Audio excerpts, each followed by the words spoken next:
I tell you what we did. We practiced in the Israeli Air Force, in my squadron, a landing on a dark runway. We did practice it about a year before this operation, and we practiced this technique of dark landing, let's call it this way, which means to land on a runway without runway lights. We did not know if the Ugandans will keep the lights on at midnight, which was the time that we landed, or not. So we practiced this, nothing to do with Entebbe, but when we were asked to do it, the government or the Minister of Defense and the Chief of the Air Force asked us, please show us that you can really do it. They didn't know that we have this capability, and I had to demonstrate it, because remember, the C-130 was a brand new airplane in the Air Force. There was no experience about how it's being used. So I took the gang, the leadership of the military here, and I took them and demonstrated them in a place in Sharm el-Sheikh, which is, at that time it was part of Israel, in South Sinai, to demonstrate them how can it be done. And the way to use it was to use the radar. The radar normally can see the differences between the runway and the surrounding around, which bring back different picture to the scope. So based on this, a navigator that use it can tell me, the pilot, say, now 2 degrees to the right, 2 degrees to the left, now you should descend 500 feet more, approach and to touchdown. So I did this demonstration a night before the operation itself, one night before, and it was successful. And the leadership, it wasn't easy for me to fly an airplane at night with breathing on my neck is my boss and my boss's boss and everybody there. It wasn't a very pleasant situation, but it worked pretty good. And eventually we did not use it because the runway lights were on, and we landed like a normal landing without landing lights. The navigator did exactly what he was trained to do, just in case somebody will switch off the lights, which then didn't happen, and we landed safely like this. That was my answer to you about the dark landing, as we call it.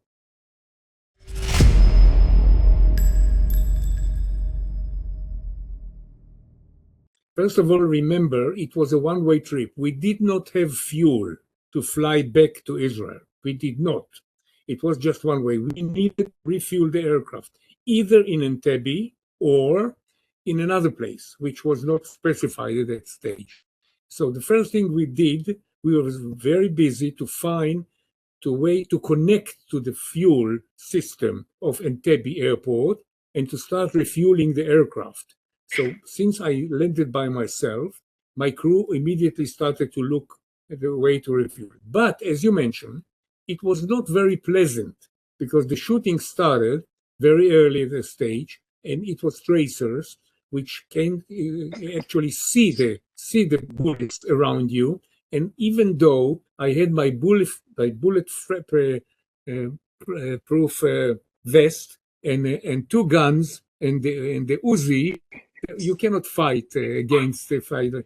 So I said it wasn't unpleasant. So we were looking for the better alternative was to get the hell out of there and land somewhere else and do the refueling. So I cannot say that I was thinking a lot at that time. It was 50 minutes, maybe 55 minutes or something like this. We were in communication all the time. We had the command and control that flew 100 miles from us with the commander of the Israeli Air Force that asked questions, and he eventually told us Nairobi option is open.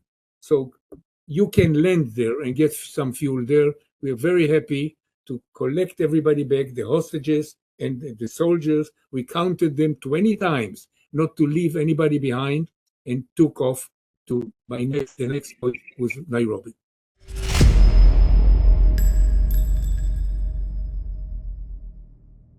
We still had to fly between Saudi Arabia and Egypt, and this is before the peace treaty that Israel had with Egypt. So there was still some uncomfortable flying there with the heavy C-130s, formation of 4, And so the Israeli Air Force decided to send like 4 Phantoms F4s to meet us halfway. They couldn't do it all the way, but they did it to the border of Sudan and Egypt and escorted us.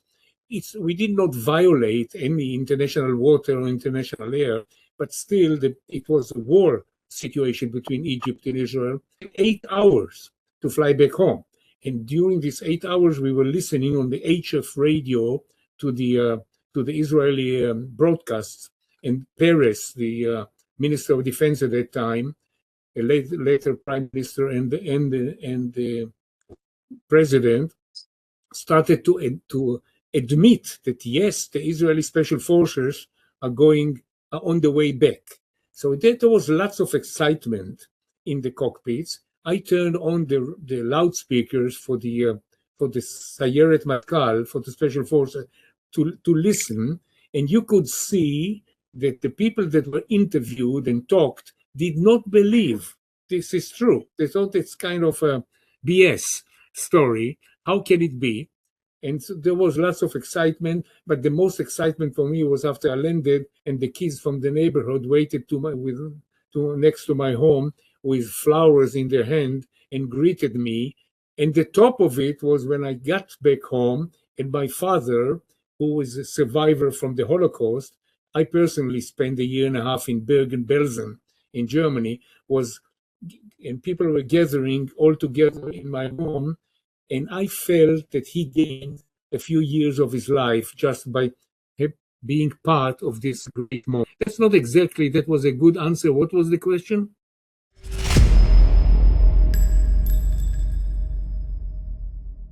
Yes. First of all, there was another one, a soldier named Sorin Hershko, which I met about an hour ago. And he was a superb guy. That very, very badly wounded. About Yoni, I knew him. I met him a couple of times. I met him like 2 or 3 times during the preparation to the mission. He was a cool guy. He was not excited at all, and he was talking to me details about things that we should talk to each other, not without the big bosses around us, and we coordinated things. And then when flew in the cockpit itself, there is a bed. In the C-130 Hercules cockpit, there's a bed. Normally, the pilots are using it to rest when they have long trip. This time I found him lying there when I was looking for a place for myself to rest a little bit before the landing, and he was there. I gave him personally 50% chance not to survive it, because he was the first one that will storm the terminal. And that's what I thought. I thought to myself, this is probably his chances to stay alive are 50%. So I didn't have the heart to wake him up. So what I did, I crawled next to him. It's a very short, small bed. And I just tried to close my eyes next to his nose to nose, but I couldn't do it, and left him. So unique guy, superb leader, and justifiably, the operation is called after his name.